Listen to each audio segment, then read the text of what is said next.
Hey, Omar here again with Chicago Cycling Network. And as usual, we're here to just spread the love and bring awareness to some amazing things and amazing people that's in Chicago, that's in the network. And these people are people that are going, above and beyond the norms to make this Chicago hub of cycling work and just the things that we have. And this is what makes Chicago very unique and very special. So again, thank you guys for being supporting the channel so far. All the subscribers, we appreciate it. People have supported me behind the scenes.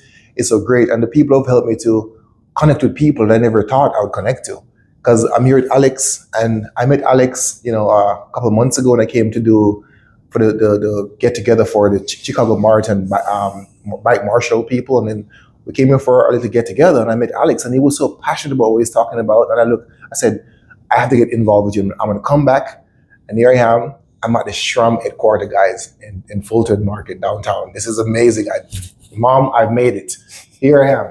So without further ado, again, thanks for taking up the offer and Thank talk you, to me. Omar. So Yeah. please, Alex, introduce yourself and tell us a little bit where you're from and what you do. And here at the Shram headquarters. So please, the floor is yours. Thank you. Yeah, it's a pleasure to be here. My name is Alex G. I've worked here at World Bicycle Relief in Chicago for just over 5 years now. I'm actually born and raised here in Chicago, so I'm not far from home, working here in the West Loop.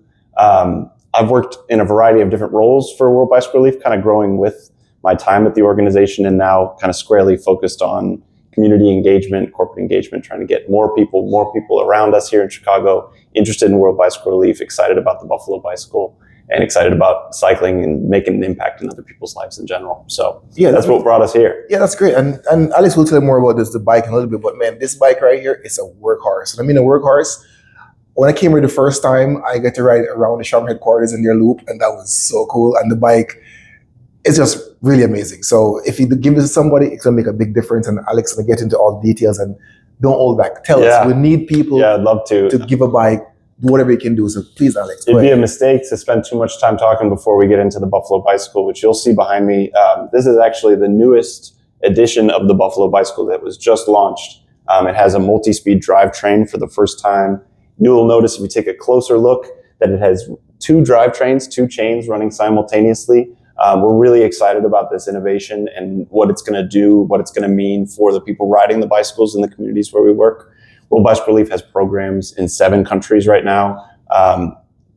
Malawi, Kenya, Zimbabwe, Zambia, Tanzania, Uganda, and Colombia are all places where we have Buffalo Bicycles, World Bicycle Relief, and Buffalo Bicycle staff delivering these bicycles, training mechanics, crucially, in the local markets where we work on how to maintain the bikes, and then supplying spare parts through brick and mortar bike shops, just like the ones where we would go to get ours serviced locally, again, so that people who are riding the bikes are able to continue using them day in, day out, whether that's to get to school, whether that's to reach their patients for healthcare workers and nurses, whether that's to access markets and places to sell their goods for farmers and entrepreneurs. These bicycles become vehicles for mobility in communities and situations where transportation options are really, really limited.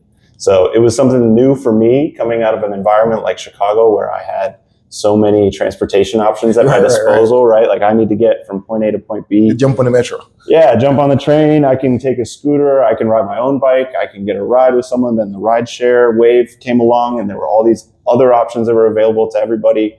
And it may be lost on me for a little while how difficult mobility choices could be in another situation, right? For other people in other countries, not so developed as here. Right? Totally. So when I first came across World Bicycle Relief, when I first learned about the Buffalo Bicycle, I was a little taken aback because it looks different than every bicycle I've ever ridden for me, right? This is much more shaped like a utility bike is what I like to say, right? The back rack is loaded, can carry a weight on it of over 100 kilos, which is like 220 pounds. Wow. And that's the rating that we've seen for it. We've seen people go way over that, but that's what it's safely rated for. And it still works. Yeah, it's solid steel. It's about 55 pounds of solid steel for the most part. Giant has been a huge partner in developing the Buffalo Bicycle into what it is today, but our new product development team at World Bicycle Relief that partners closely with SRAM from time to time has refined this into the utility tool that you see before you, right? I think being in an office like this and being surrounded by bike nerds, for lack of a better term, right? That's what I'd like to think I am. It can get a little overwhelming at how fast and lightweight and high tech some of these components are. And you realize that bikes are designed oftentimes, especially in sport and recreation, to be the fastest or to be the shiniest or the highest tech, right?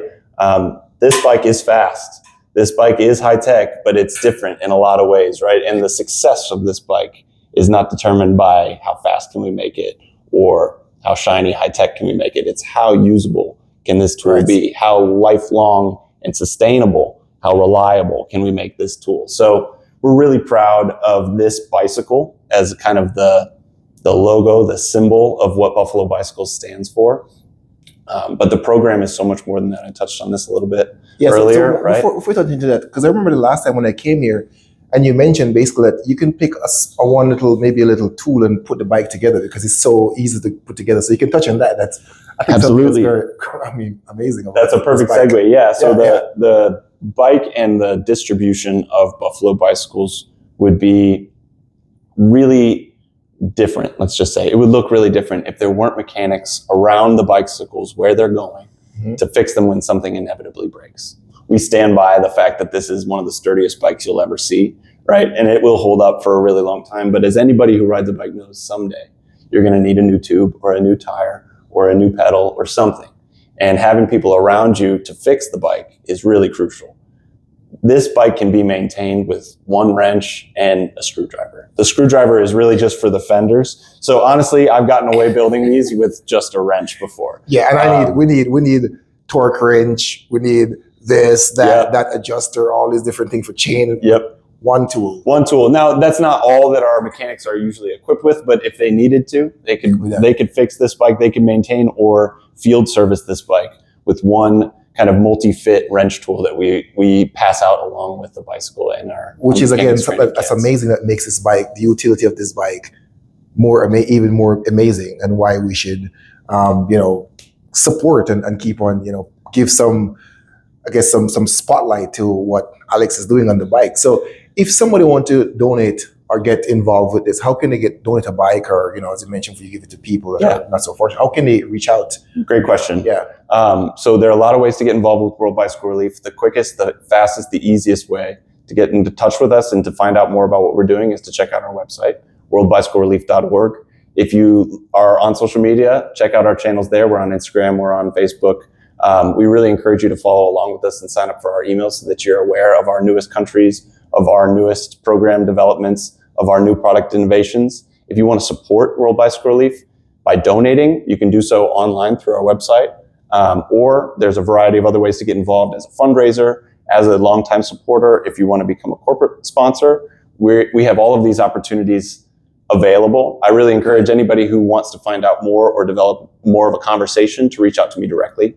They can find me, it's my first name, Alex, ALEXGEE, at worldbicyclerelief.org. More than welcome to reach out to me directly, and I'd be happy to follow up with you. But just $165 is enough to fund one of these Buffalo bicycles, which is pretty astounding sometimes when I think about, just think about it, guys. We buy a lot of stuff, and $165 will buy a complete bike. That's going to make a big difference in somebody's life. Well, yeah, and one bicycle, right? What we've seen with some of our programs are really focused on understanding the needs and the feedback of our riders, of the constituents that we have in the communities that we serve. So our job's not done just once we've delivered the bicycle. It needs to serve the needs of the people we're giving them to, right? And so a lot of what we're doing 6 months after, 12 months after, 5 years after bicycles have been distributed is trying to understand what changes have come because of that and what needs to change in the way that we're doing things so that we're better servicing the communities that we work in. I like that. With that in mind, we've also learned that this bicycle on average is not just changing the life of one person, the person who receives it. It has an impact on the other people in their household. It oftentimes has an impact on the lives of the people who live nearby them, neighbors, other members of their community. And on average, a Buffalo bicycle is mobilizing not one, but 5 people, right? Like one statistic that we love to bring up all the time is that we saw on average that a Buffalo bicycle was carrying average 1.8 children to school. Now, 0.8 children, that's a little strange. Let's do two. Let's do two. Yeah, they'll go up to 2, but no, on average, 1.8 kids on each Buffalo bicycle. So that just goes to show you just how often, how frequent this is being used on a daily basis to mobilize multiple people at once, right? And so when I think about what I can buy for $165 or what my money can do, the exponential value that comes back to mobilizing someone, not just for a day, but for forever, for as long as 55 pounds of steel with continued maintenance can hold up, which at this point, 20 years into our organization, we don't know. With that said, guys, look, I have to donate a bike, okay? Alex. Omar, thank you. That's 165 there for a bike. Cheers. This is coming from this is what makes Chicago beautiful. Okay, we see a need, we reach out to people. It could be whatever way it is, whether it's just helping them, giving them advice on bikes, or helping to some contribution to something like this. Guys, this is what Chicago is. Amazing. And Alex, I really we can make a difference in somebody's life. I really appreciate that, Omar. And thank you. Again, thank you for taking the time out to sit down and chat. And absolutely. Anything else you want anybody to know, learn about it, like events coming up, or we can, like anything? I'm really excited that this channel is so specifically focused on Chicago. I've got a special love for Chicago as someone who grew up here, but I also benefited directly being a part of the cycling community here, and I know how special it is. So I'm putting the call out to all of you, all cyclists here in Chicago, whether you ride a bike regularly or not. If you like bikes, you'll probably love World Bicycle Relief. So I encourage you to come check us out. We're going to be at more events more regularly. You'll see us at the Shamrock Shuffle doing a bike valet in March. That's coming up. We'll be back at the marathon. If you want to learn about other places to find us, ways you can hang out with us in Chicago or other places in the US and abroad, we are all over the world and we'd love to have you. So like I said, please reach out to me directly. You can always get in touch with us through our website. And for you Chicagoans, there's a special advantage being here where our headquarters and where the SRAM headquarters are. So we're always here throwing events, throwing community rides, different cycling opportunities, and non-cycling opportunities. So if you guys are interested in getting more involved with us, I really encourage you to come swing by and come take a tour. Come check out the Buffalo Bicycle. We'd love to tell you more all about it. Thanks again, Omar, for having me. It's been a pleasure. Beautiful. And as I always say, guys, keep the miles and smiles going. Until we meet again, one love.